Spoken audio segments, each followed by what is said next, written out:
저 포김입니다. 제가 화가로서 미국에 와서 지금 한 50년 살고 있는데 오늘 WGS 1주년 기념을 축하드립니다.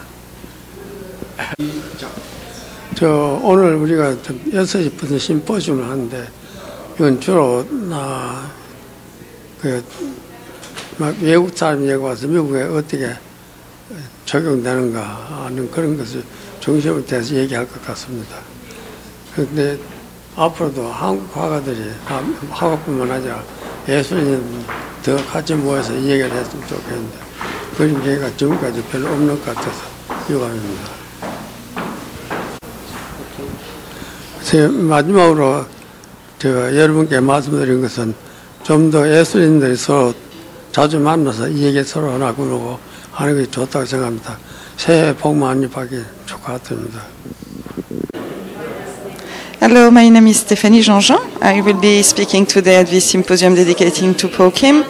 And I will be speaking actually about the relationship that he has with French art, and especially the fact that French art is pretty much mentioned very often in his biography. And my presentation is going to discuss to what extent actually his influence on French art. I think Paul Kim is actually someone who is very independent as an artist, and he didn't need French art pretty much. So this is what the message is going to be about.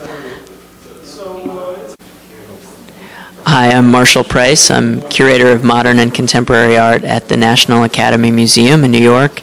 And today at Paul Kim International Symposium, I will be talking about abstract expressionism and internationalism. Hello, my name is Hae-won Lee. I'm the moderator and presenter of the tonight symposium on Paul Kim. The title of the symposium is Paul Kim Global Identity. This symposium will contextualize the abstract expressionist era of his career between 1957 and 70. So we have 5 art historians tonight. Will discuss his work. And every presenter will have a different angle on his work. So myself will discuss his biography and history, and Stephanie Zhang will talk about his encounters with the French arts, and Suran Che will talk about Paul Kim's work in the context of diaspora, Korean contemporary art in diaspora. And we also have a Marshall Price will speak about internationalism in New York School. And we also have a Mona Hedler who will be respondent to all these presentations. And after presentation, we will discuss, have a panel discussion.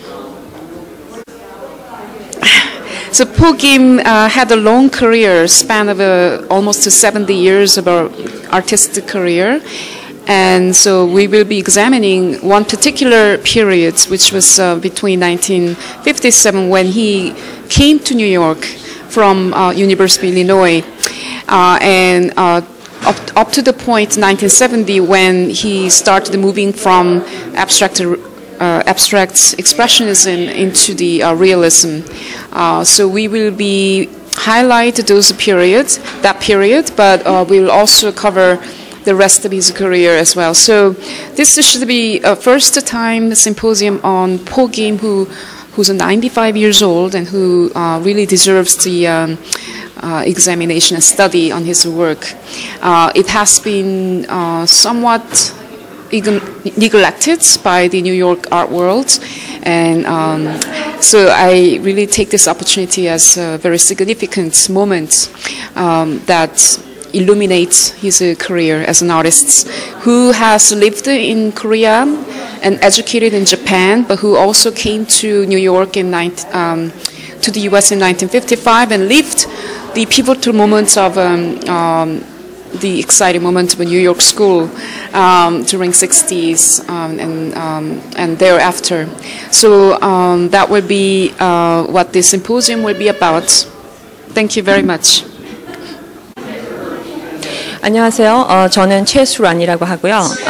지금 현재 뉴욕에서 미술사 공부를 하고 있고 또 큐레이터로도 일을 하고 있습니다. 이번 포킴 작가분의 심포지움을 통해서 저도 패널 중에 한 명으로 지금 참여를 하는데요. 제 전공 자체가 제가 초점을 맞추고 있는 연구 분야가 한국 현대미술 부분이기 때문에 포킴 작가님의 이 작품에 대해서 한국의 어떤 그런 적인 그런 관점 부분을 좀 끌어 들어오면 좋을 것 같아서 이 패널에 참여하게 됐습니다. 그래서 많은 관심 바랍니다. He came to New York from Illinois, and 1970 when he started making figurative works. However, we will talk about other aspects of his work. And but the main focus will be contextualizing those abstract expressionist works. So we have 4 presentations tonight. Starting with mine, I will be briefly surveying the biography and history of Pokim, starting with the birth of the artist up to the current moment. And the second presentation will be by Suran Che, who is going to talk about contemporary Korean arts in diaspora. And focus will be obviously on Pokim. And then third presentation will be Stephanie Zhang, who will discuss Pokim's encounters with the French arts. And then last presentation will be by Marshall Price. He will be introducing internationalism in New York School. And afterwards we will have a discussion and another guest speaker, Mona Hedler, Professor Mona Hedler, won't present, but she will respond to our presentation and join the discussion. Okay, so I will start first. They were done by photographer Jin Hong Kim. Is right here. Hello. Say hello. So he has been documenting portraits of Pokim and Sylvia Wald while she was alive, and so this is one of the portraits of him, Pokim and history biography. Pokim's original name was Kim Chang-soo, and he was born in 1917 in Changyong, Gyeongsang-namdo. And his father's name was Kim Jae-ho. And he was the 4th child among 2 sisters and 3 brothers. But older sister and younger brother died soon after they were born, died of TB at young age.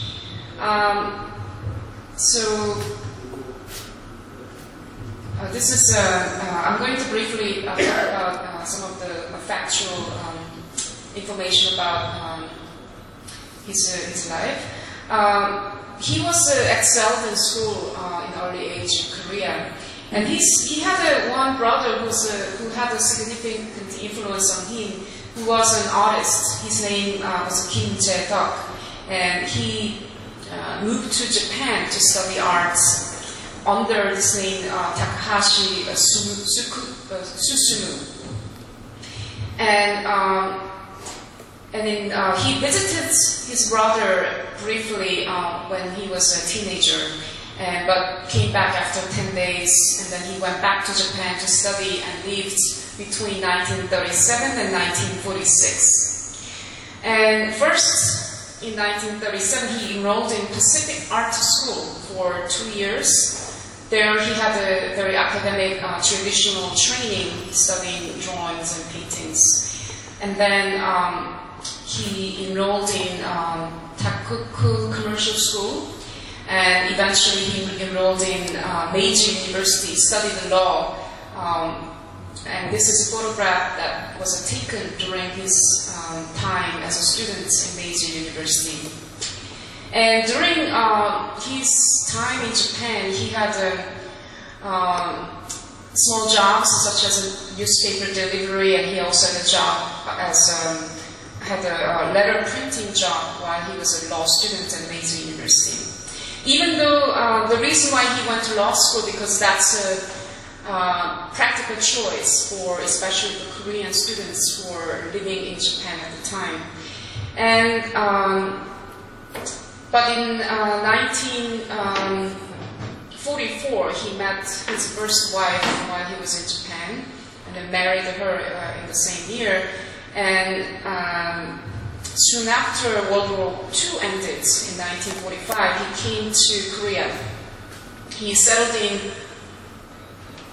Gwangju, where he became faculty of Joseon University and founded the new fine art department. He goes back there years later in 2000 and donated over 300 pieces of artwork. And now Joseon University has a collection of Paul Kim and Sylvia Walt. And so on the screen slide, you're looking at Joseon University's first building, and it's founded here in May 1948. And he became professor there at Joseon University, and this is photographed while he was a professor there. And he taught at this school between 1946 and 1955 for 9 years until he left for the US. So while during these 9 years, he had a very active role as an artist. Had several exhibitions with the fellow artists in Gwangju, and so this is one of the. On the left is him with the guests at the solo exhibition in Gwangju United States Information Service. U.S. Information Service had quite a significant role of providing exhibition space to Korean artists at the time. And this is a solo exhibition by him. And the photograph on the right is a Gwangju Artist Joint Exhibition, Gwangju Misuri Kapdong Jeonsi회, with the Gwangju Normal School Art Club. And so he had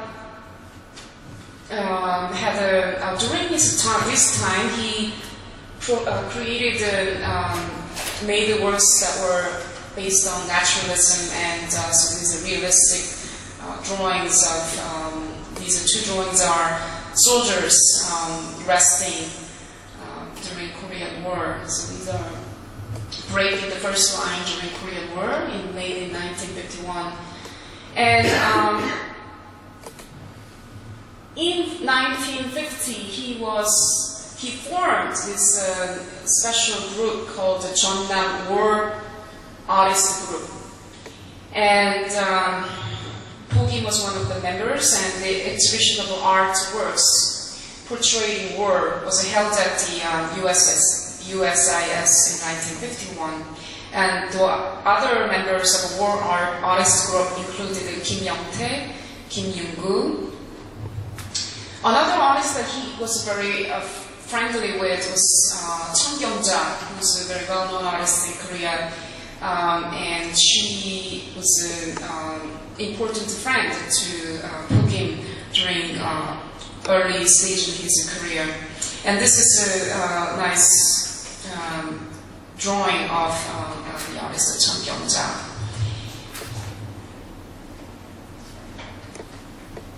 And there are not too many works surviving from those periods when he was in Korea. Some of the actual works that were surviving are because someone else actually collected these works. When he came to the US, he didn't really bring many of these works. So this is one of the remaining works from that period, 1955, Lilies. As you can see, this is a very confident painting, realistic rendering of lilies, which led to later his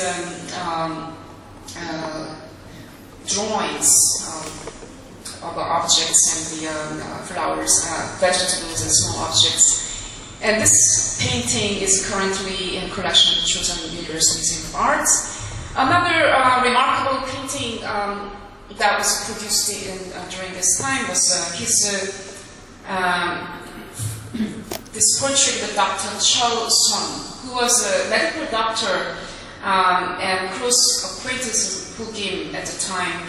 And it was titled "The Shoe," means neck. And this was, I believe, it was in possession of him, right? The Dr. Cho Sun, and this is also at the Joseon University of Museum of Art. And during this time, he also illustrated, and his work was published in magazines, art was published in publications, and this is showing second and third issue of Shinmunhak. On the left, second issue was published on December 21st, 1951. Third issue was published on July 15, 1952. Among many activities that he did, I cannot obviously cover everything, but he was brought to give opinions on creating this huge statue of General Uljimundeok. This is a historical figure in Korean history, and he joined, along with Oh Ji-ho, another Korean artist, to provide opinion on historical accuracy on this figure.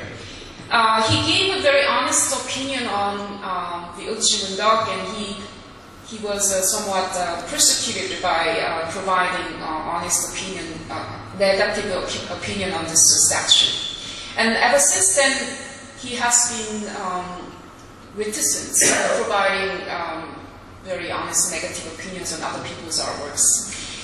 And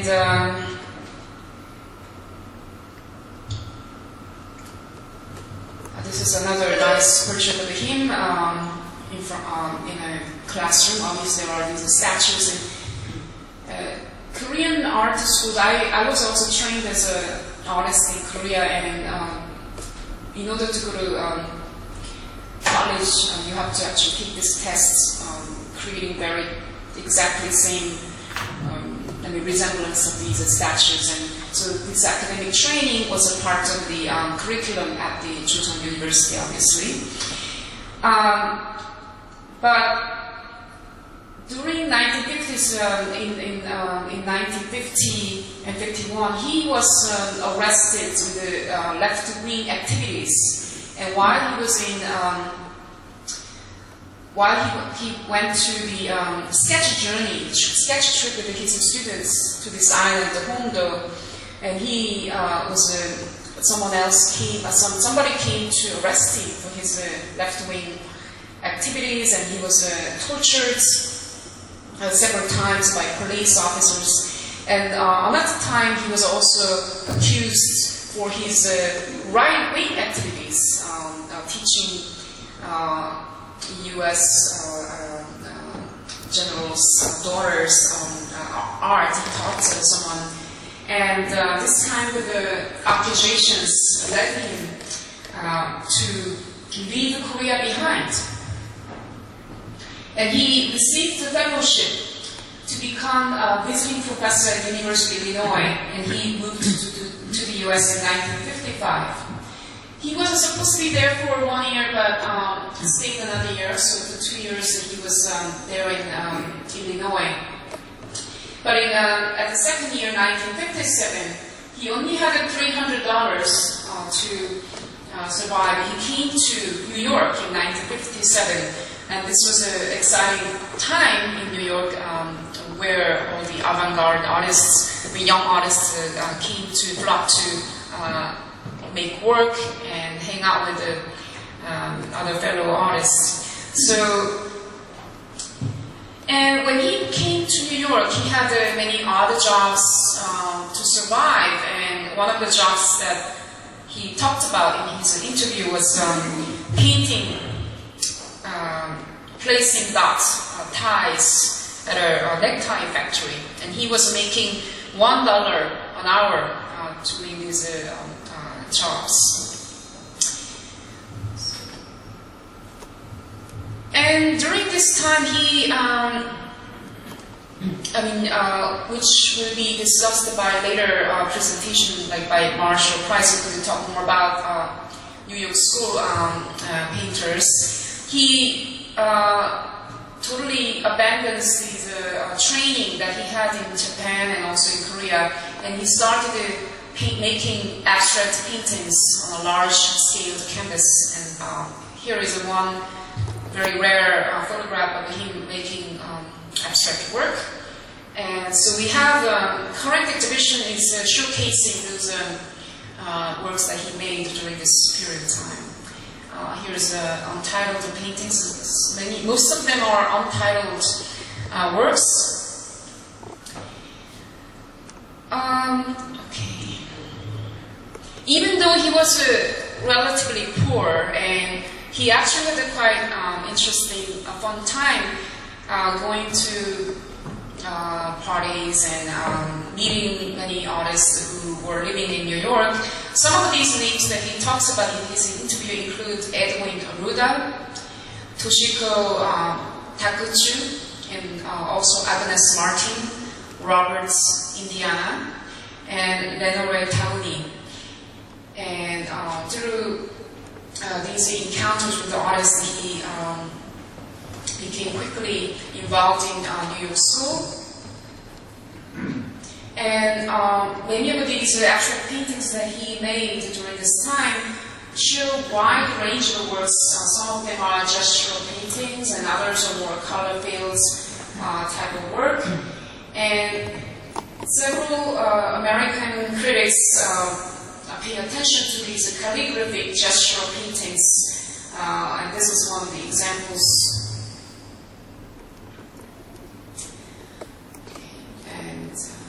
And one artist that he mentions often is Willem de Kooning, and there's one example that proves a friendship with the artist, and this is a postcard that was sent to Pukim by Lenore Tauni. And he moved around, but mainly lived in downtown New York during this time, and those addresses that he lived were 57 Chambers Street in late 50s. After he lived there, he moved to Fulton Street in early 60s. And during his stay, when he was living in South Seaport, he hung out in Quanti's Sleep area.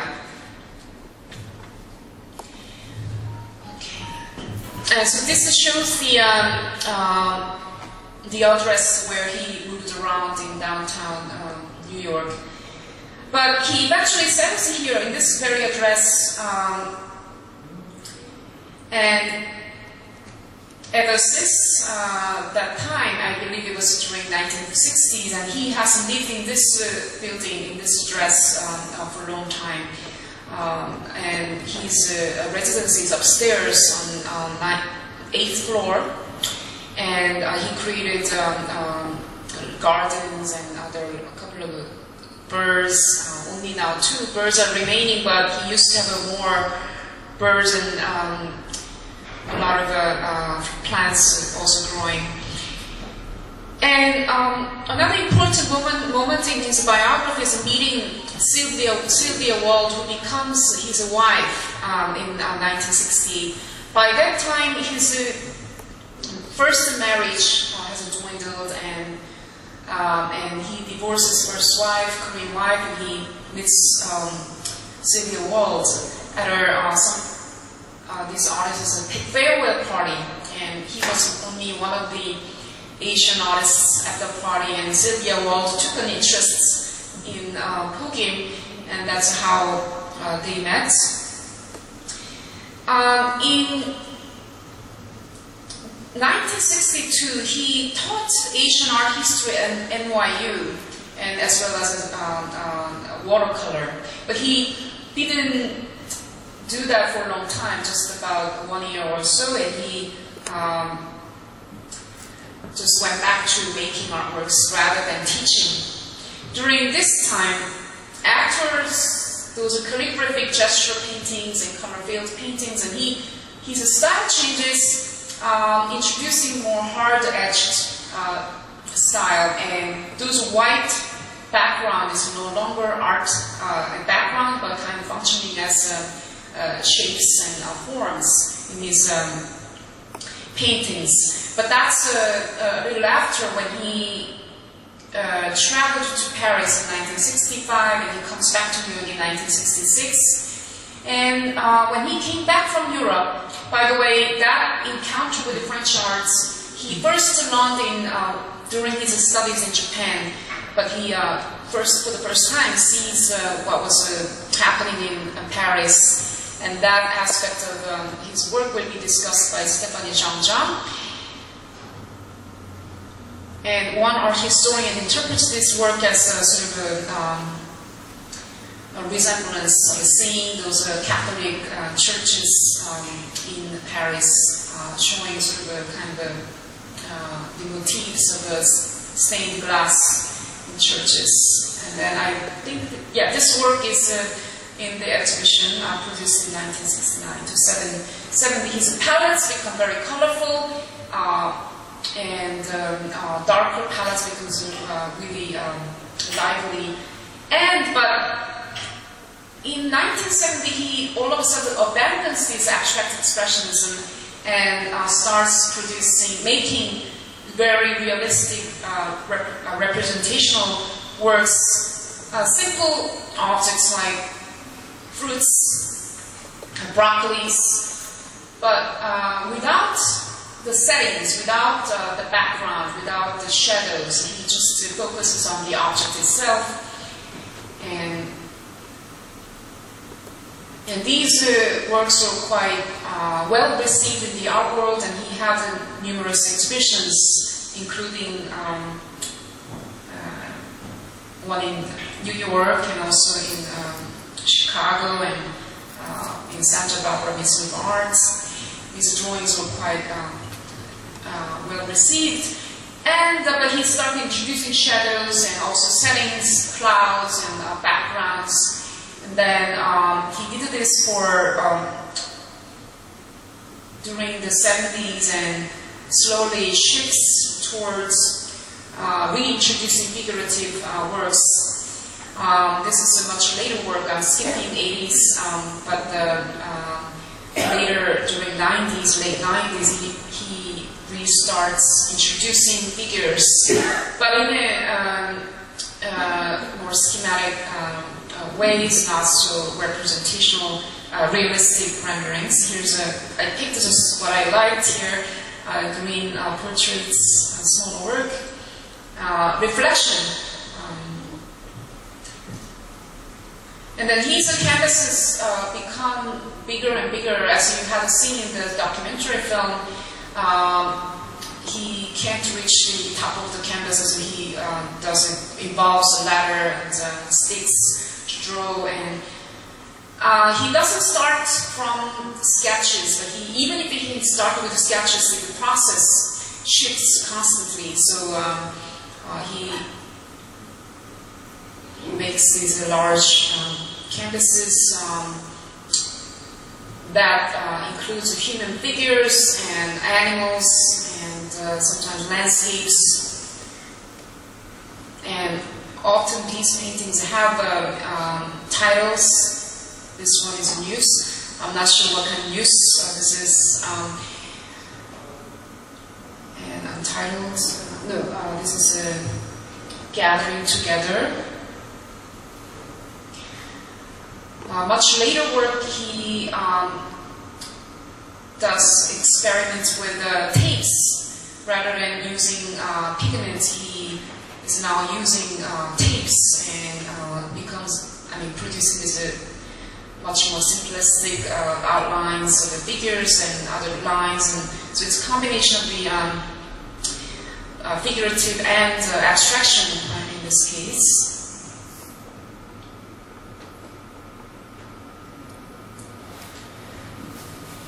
In 1988, he returns to Korea for the first time in 33 years, And by the time he went back there, he couldn't recognize his hometown, and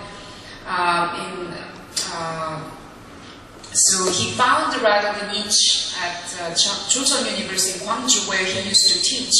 So that's where he re-linked with the professors and his students, who now are professors at the same school, Joseon University.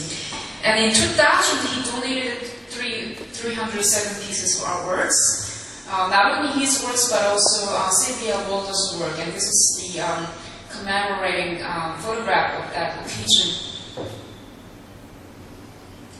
And this is another photograph of Pokim with Charlie. I don't know how many of you met Charlie, but he is Pokim's pet. He speaks, his favorite phrases are, "Hello, Charlie." "Hi, Charlie. Hello, I love you." And he does not like anybody else but Po Kim. And here is Sylvia Walt and Po Kim. Sylvia Walt passed away in March 2011.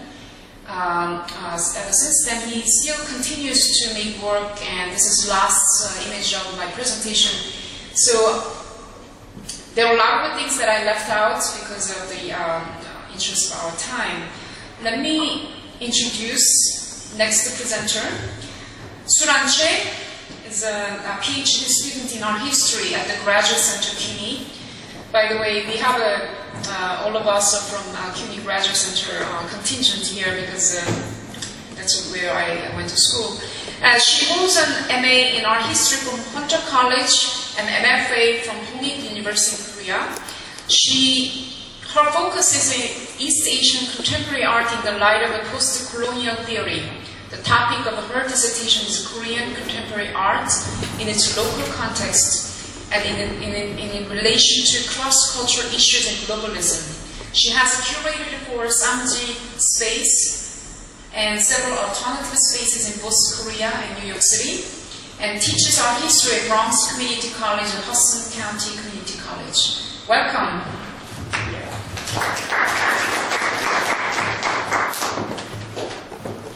Such a thorough, detailed biography on Pokim, it made my job much easier. So I don't have to cover much of the factual information anymore. So let's see. Okay. So I do believe that we are going to discuss, some of the issues related to his position in New York art scene a little bit later. And Marshall is going to talk about, part of these issues as well. So what I'm going to do in this short presentation is more about, something which didn't exist in pre-existing literature on him, or usually what people don't talk about, when they talk about his work. So what I'm trying to do in this short presentation is, I consider Pokim as early Korean diaspora whose specific experience of being in diaspora actually shaped his work and his experience, and also that actually made his work in a certain way. And I'm going to briefly compare his experience and work to the Korean diasporan artists who came much later to New York City or some other US cities to see how this different experience of being in diaspora actually make them utilize different artistic strategy or aptitude toward their artworks. So nothing clear here for some reason.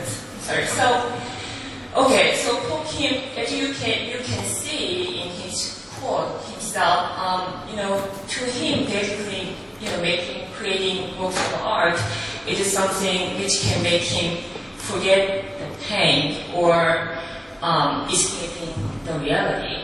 So what kind of pain he's talking about here is pretty much as Haewon covered in his presentation of biography, is that he got persecuted back in Korea right when he came to the US, and also tortured and interrogated. he was a victim of the Cold War period. And so after he came to the US, most of the work he has been done like for 3 decades, it shows some sign of, not engaging with specifically his memory of Korea or Koreanness. That's what I sensed from his early works up to the 1990s. So I consider, in the discourse on diaspora, usually Po Kim belongs to the early generation of diaspora who left their home country for political social conflicts.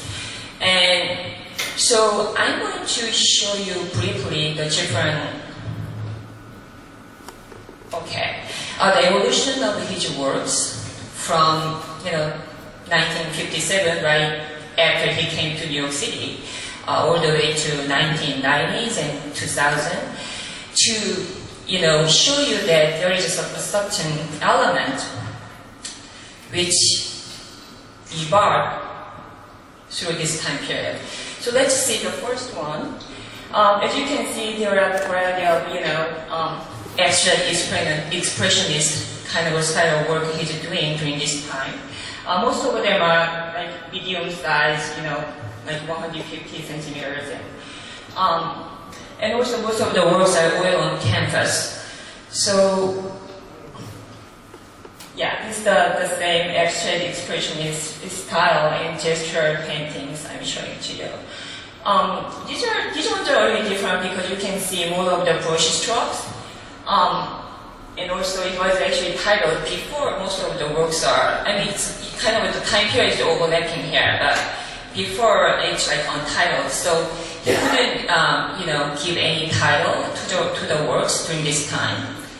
And these ones are done on paper, so you can see, more pronounced brush stroke here. So many scholars who is working on, this time period, they actually consider this his connection to Eastern Asian tradition of calligraphy. I think that there's nothing wrong about it because he himself was trained in, calligraphy like other, Korean intellectuals back in Korea. So I think it's legitimate to read the calligraphic sense from this work. But what I'm trying to get at is something different here. So let's see some other works. This is slightly different variations to abstract expressionist kind of work. And once he gets to 1967, the latter half of 1960, you can see, as Haewon said, some of, hard edge style geometric type of abstraction comes out. And you can see there are some varieties to that too. And yeah, when you look at these works, you can see some of the combination of his early gestural paintings combined with hard edge as well. And the color, of course, becoming more colorful and brighter. So now, when you look at the 1970s, all of a sudden he moved to totally different style of works, which is very representational, realistic. But at the same time, there is a sense of meditation here. He's not depicting everything as he sees it. So with this kind of very specific different style, he just stopped doing the previous work and all of a sudden he moved to a different style. The motivation of this change is not clear, but it's more like internal motivation that the motivation is coming from, outer factors and so after that, of course he did some kind of collage work as well. And, all the styles he has done before is combined here, as you can see. And late 1970s and 1980s, he did kind of portrait type of work.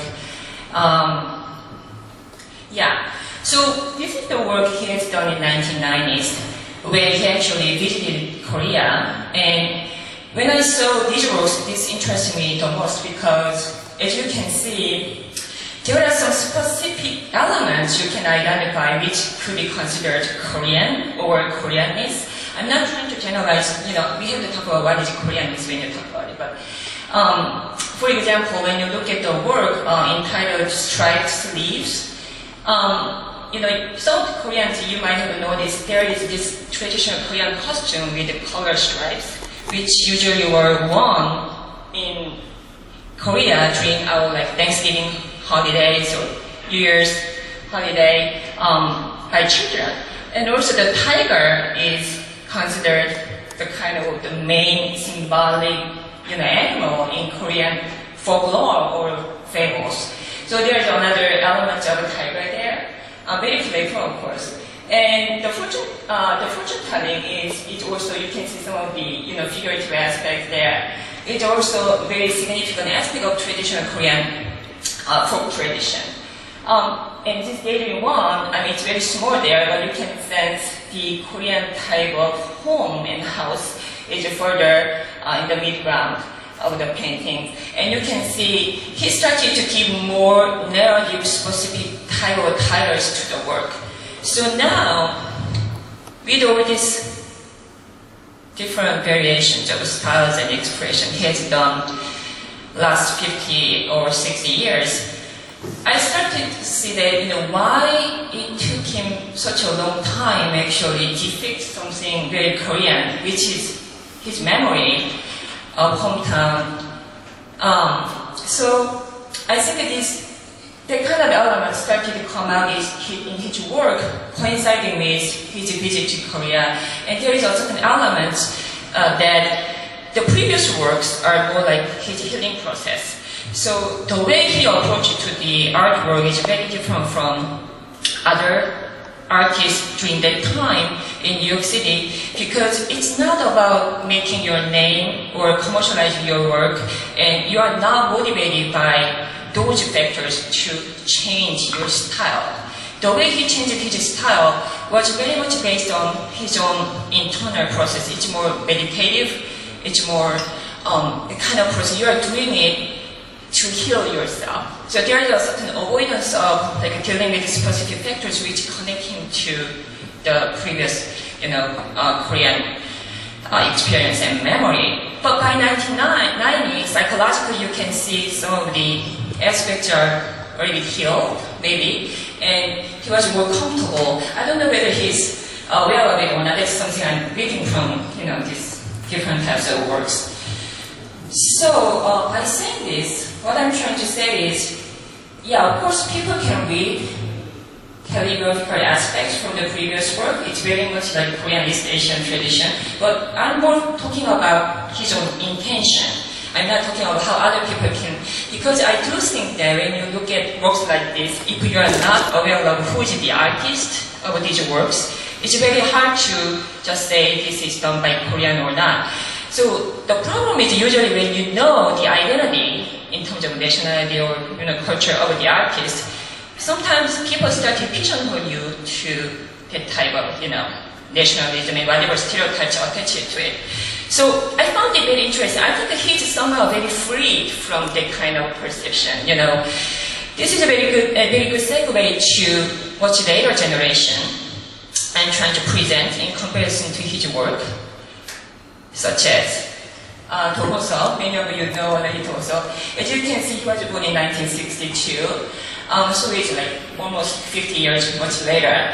And the work I'm showing you here is the one on your left is, you can see the Korean high school uniforms are all connected, through, shoulder to shoulder.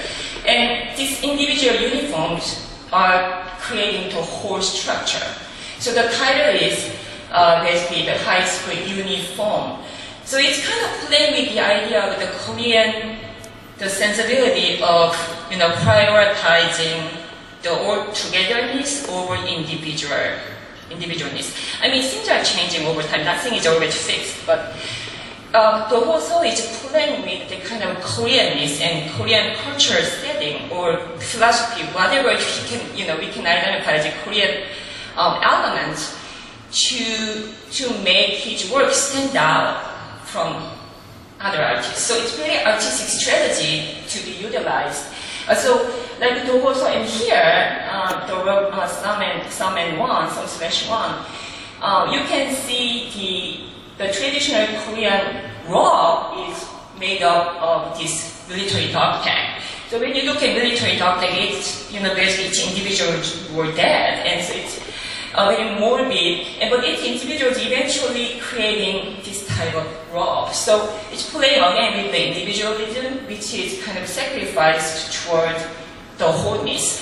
So when you look at a work like this, and this is how Toho saw distinguish himself from other artists, and he specifically utilized his experience, his idea of being Korean and Koreanness as artistic strategy here. Just one more person, I'm not going to focus, today is not for these people, but as you know, Nikki Lee, I mean, the fact that she's in diaspora, the aspect of her diaspora was specifically utilized here too. Because as you can see, the work in Hispanic, this is the whole project series, but the Hispanic project, she's basically at the forefront. But what she does is she just basically not only imitate the appearance and just trying to take picture. It's not kind of contrived picture. What he does, he goes into the community and then she lives with those people for several months, and then not only picking up those like superficial aspects or costume or appearance, but she actually pick up on the way they think. She get friendly with them and spend several months, and eventually they all thought that she's a part of the Hispanic community here. She was a part of the the community of Midwest. She was a part of the tourists. She was a part of the these old ladies. And when she actually confessed them, then once she get friendly with the other old ladies, and she said, "I'm actually a young student who is in disguise of old woman." And the other people all thought she's like basically showing the sign of senility. Basically, you are crazy. So it's kind of the beginning of Alzheimer or whatever. This is of course is showing the one of the hip hop artists. So here, when you look at this kind of project which was utilized much later diaspora generation, you can see she's playing with this idea of assimilation to a new culture. That's what usually the diaspora experience on an everyday basis. You have to deal with different culture, you have to deal with different languages, and you have to deal with this kind of sometimes isolation. And then, at some point you're trying to assimilate, or you're trying to distinguish yourself from that. And this all specific, very diaspora experience was utilized as artistic strategy more actively in this later generation. So now, what I'm trying to say about Po Kim's work, he's very different from these artists. The way he approached to his works, personally, of course, it was healing process.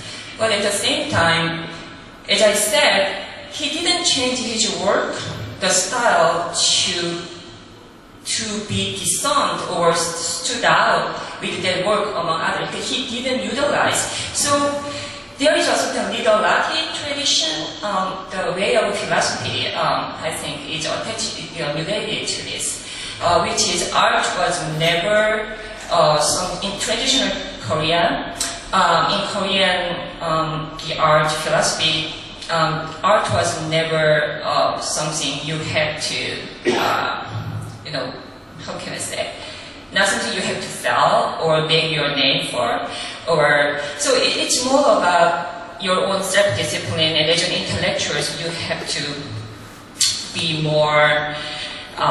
It's more like reaching your own intellectual life. So, my conclusion with his work is, I think we cannot apply the same interpretation, the criteria of interpretation we applied for other American artists or other, the later Korean artists in diaspora to his work, because his experience back in Korea was very much rooted in from, up to 1955. The Korea was annexed to Japan in 1910. And 1910 was the first time any Korean artist ever seen the Western type of art forms. And when these people actually looked at those Western type of mediums or materials and art forms and or what kind of style from Europe and the United States, these came in, imported and introduced to Korean artists as something which is more like a novelty, which didn't, the whole infrastructure of the art system, which created originally in Western culture, didn't come with it. So with that kind of experience, when he came to the US, basically he's still dealing with his pretty traditional Korean Rigorati idea of being artist, and on top of it, he has his own traumatic experience, based on what happened back in Korea. So what I'm trying to say here is that I just wanted to question when we talk about, because his work looks like abstract expressionist during this time, so he might have something to do with the abstract expressionist. Yes, of course, he was right in the middle of New York City, looking at all those things, but if you are more concerned about making your name, you'd rather not doing the same thing. So he doesn't have that kind of mindset. His value system is slightly different from that. So I wanted to bring in some type of different perspective on value system or interpreting someone's work. Not specifically talking about whether this work looks like someone's work, or whether this person is Korean, so because of it there is calligraphic aspect to it, so this work is different. I mean, the whole value system seems to be maybe, I mean, it's okay, but we might have to look at the works with different perspectives. That's what I'm trying to get at here, but thank you.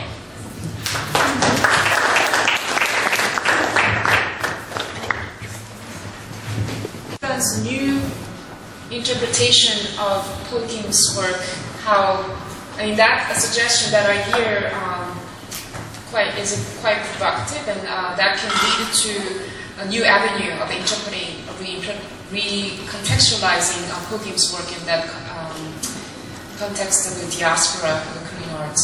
So next presenter is Stephanie Zhang. She earned her PhD in art history from the Graduate Center CUNY in 2012. She is a contemporary art scholar and an independent curator specializing in French art, video, and new media. She just recently organized French feminist video art from the 70s at the Kitchen last year. She has published in After All Journal, published in London, Chronic Art and Art Press in Paris. She currently teaches modern and contemporary art at Pace University, and is also a regular lecturer at the Guggenheim Museum and MoMA in New York. Welcome, Stephanie. And she will be discussing the encounters of Paul Kim's encounters with French art. Good evening, everyone. Thank you for coming. I hope I'm not speaking too loud. Is it fine? Yeah? Okay, I'm just going to do it this way. So I'm going to read my paper. It's going to be a little quiet. So indeed, I'm going to be speaking about how Paul Kim encounters French art and what, in my opinion, is eventually influence or interest in French art. So, in Paul Kim's biography are numerous mentions of his interest in French art, which is often presented as a major influence on his work. In fact, Paul Kim's painting never really showed obvious references to French art, and even if he resided in Paris in 1965-1966, he confessed seeing or seeking very little art, and not caring for what was happening on the art scene during the year that he spent in Paris. Significantly also, during his trip, Paul Kim did not produce any works of art. From memory today, he recalls spending most of his time visiting Paris and enjoying the city. He especially recalls vividly the churches and the stained glass seats.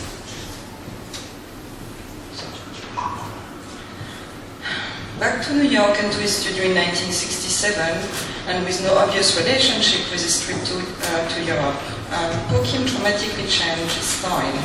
He modified his technique as well as his formal preoccupations, and from the fluidity of abstract expressionism, he turns to hard-edged compositions.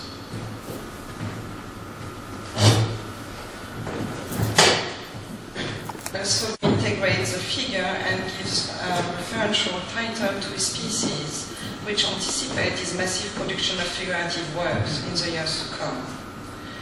The painting Cathedral, which is the one here on the left, right, from 1969-1970, is emblematic of this transition in the work of Paul Kim. It is also probably the closest that he came in his mature work to a French reference. Should French art be still considered a major influence for Paul Kim? And does this question even really matters in the context of his career and of today's global culture? This paper intends to address these questions by underlining that Paul Kim's relationship with French art is a series of missed encounters. So, the first mention of French art in Paul Kim's biography occurred only early on in the career of the artist. It is when he arrives in Japan in 1937 at age 20 and is enrolled at the Pacific Academy of Art, a private art institute located in Tokyo. There, Paul Kim is introduced to Western-style modern art and to some aspect of French artistic tradition. The Pacific Academy, for example, followed an educational model based on the one practiced at the École des Beaux-Arts in France, which inherited from the Royal Academy of Painting and Sculpture in the mid-17th century, developed from the principle of a school of figurative drawing. Concerning the Pacific Academy, Paul Kim explained that he received there a 2-year training based on figurative drawing, starting with using essentially charcoal to represent plaster cast, and then spending 3 full semesters working exclusively in black and white before being finally allowed for his fourth and last semester to experiment with colors. It is also only in his last semester that, as any good